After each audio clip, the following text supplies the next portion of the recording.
میں غور کر رہا ہوں کہ اس وبا کے سلسلے میں، اس مسئلے کے سلسلے میں تقریباً 1 سال گزر گیا، تقریباً کیا پورا 1 سال گزر گیا۔ اس رمضان سے پہلے سلسلہ شروع ہوا تھا اور اب رمضان شریف ختم ہونے جا رہا ہے۔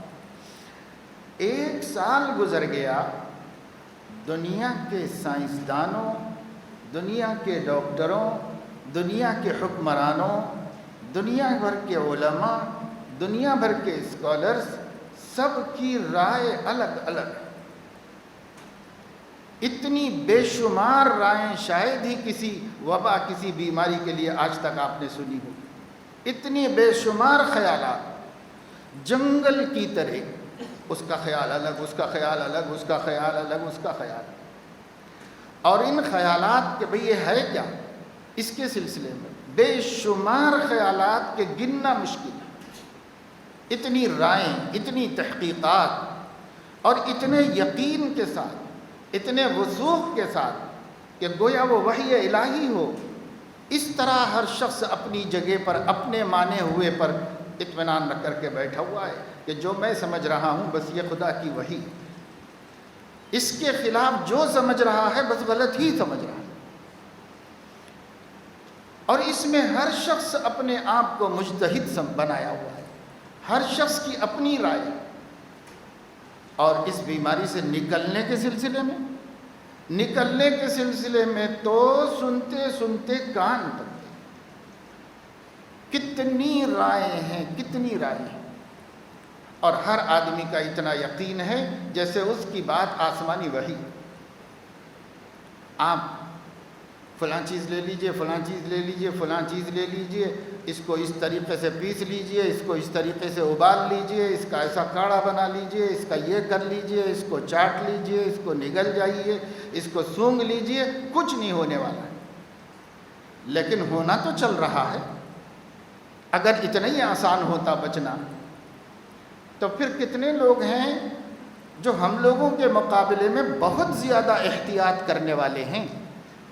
ان کو جتنے مشورے دیے گئے سارے ہی مشوروں پہ عمل کر رہے ہیں، ان کو جتنی دوائیں بتائی گئی ہیں ساری ہی دوائیں کھا رہے ہیں، لیکن سیدھے اللہ کی پکار کا جواب بھی دے رہے ہیں اور گھروں سے بھی رخصت ہو رہے ہیں، دواخانوں سے بھی رخصت ہو رہے ہیں، راستہ چلتے ہوئے بھی رخصت ہو رہے ہیں، برابر رخصت ہوتے جا رہے ہیں۔ بلکہ جو جتنا زیادہ محتاط ہے اتنا زیادہ جلدی مر رہا ہے، مرتے جا رہے ہیں لوگ۔ یہ کیا چیز ہے؟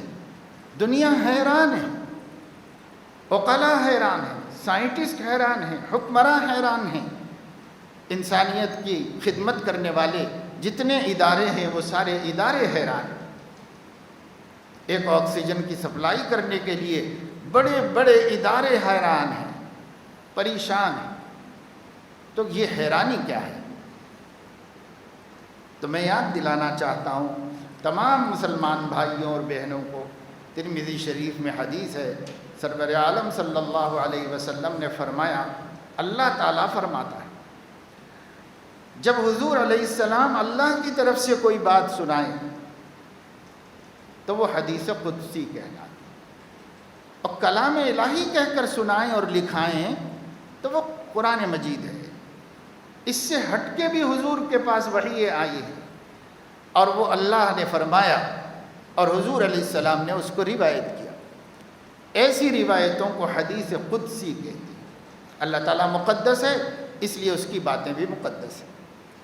حدیث قدسی نقل کر رہے ہیں، حضور اکرم صلی اللہ علیہ وسلم فرما رہے ہیں جب دنیا میں لوگوں کی معلومات بڑھ جائے گی اور عمل گھٹ جائے گا، لوگوں کی جانکاری تو بڑھ جائے گی، یہ حلال ہے، یہ حرام ہے، یہ جائز ہے، یہ ناجائز ہے، اس پر ڈسکشن، اس پر بحثیں، اس کے اوپر گفتگو، اس پر آرٹیکلز، اس کے اوپر اپنے میسیجز، خوب لوگوں کی معلومات ہوں گی، لیکن ان معلومات کا تعلق صرف بحث مباحثے سے ہوگا، عمل سے نہیں۔ باتیں ہی باتیں رہ جائیں گی، عمل نہیں ہوگا۔ عمل میں جتنا جانتے ہیں اتنے زیادہ بد عمل ہوں، بے عمل ہوں گے۔ اتنے غافل ہوں گے۔ اگر امت کے ایسے حالات ہو جائیں کہ ان کی معلومات تو بہت عمدہ اور خوب ہوں، لیکن ان کا عمل بہت کوتاہ اور کم ہو، بلکہ برا ہو اور غلط ہو، تو میں بندوں کو ایسے حالات میں مبتلا کر دوں گا کہ جو بھی ان کا رہبر اور رہنما ہوگا اس کو حیرت میں ڈال دوں گا کہ وہ ان کا کوئی حل ہی نہ نکال سکے۔ حیرت میں ڈال دوں گا۔ آج جو حیرانی پوری دنیا میں چل رہی ہے، یہ حیرانی آسمان سے اتاری گئی، اللہ نے بھیجی ہے یہ حیرانی۔ اللہ فرما رہے میں ان کے زعیم کو، ان کے لیڈر کو، ان کے رہنما کو، ان کے حکمراں کو، ان کے عالم کو، سب کو حیرت میں ڈال دوں گا، اور وہ طے نہیں کر سکیں گے کہ کیا مصیبت ہے، کیسے نکلا جائے۔ کوئی نہیں طے کر سکا، ایک سال میں کوئی نہیں طے کر سکا کہ یہ مصیبت کیا ہے، اس سے کیسے نکلا جائے، کچھ نہیں۔ جتنی باتیں ہیں صرف طفل تسلی کی ہیں، اپنے دلوں کو بہلانے کی باتیں ہیں، باقی کوئی اس حقیقت کو نہیں پا سکا اور نہ اس حقیقت کا حل نکال سکا کہ اس سے ہم جان کیسے چھڑائیں، آج تک نہیں۔ ساری دنیا حیران ہے، سائنٹسٹ حیران ہے، سب حیران ہیں، اپنی اپنی سب بول رہے ہیں، لیکن راستہ کوئی نہیں نکال پاتا۔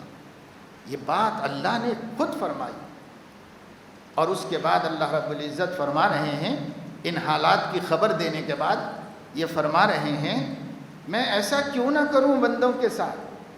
کیا بندے مجھے دھوکہ دینا چاہتے ہیں یا مجھ سے میرے اوپر جری ہو گئے؟ یعنی میرا خوف نکل گیا ہے، مجھے کچھ نہیں سمجھتے۔ جب بندے میرے اوپر جری ہو جائیں یا مجھے دھوکہ دینے کی کوشش کریں تو پھر میں ان کو ایسے حالات میں مبتلا کروں گا کہ ان کی سمجھ جواب دے دے گی، ان کی عقلیں اور ان کے عقلاء ہتھیار ڈال دیں، کیونکہ خدا سے کون مقابلہ کرے۔ اس لیے فرمایا وَيَعْفُ عَنْ كَثِيرٍ، بہت درگزر کرنے کے بعد پکڑ کرتا ہے، اور جب کرتا ہے تو پھر اس کی پکڑ سے لوگ تل ملا جاتے ہیں مگر نکل نہیں پاتے، تڑپ اٹھتے ہیں، ان کی کراہیں، ان کی آہیں، ان کی چیخیں، زمین آسمان کا کلیجہ پھٹ جائے، لیکن کچھ نہیں کر پا سکتے۔ ایسی پکڑ اللہ رب العزت کی طرف سے۔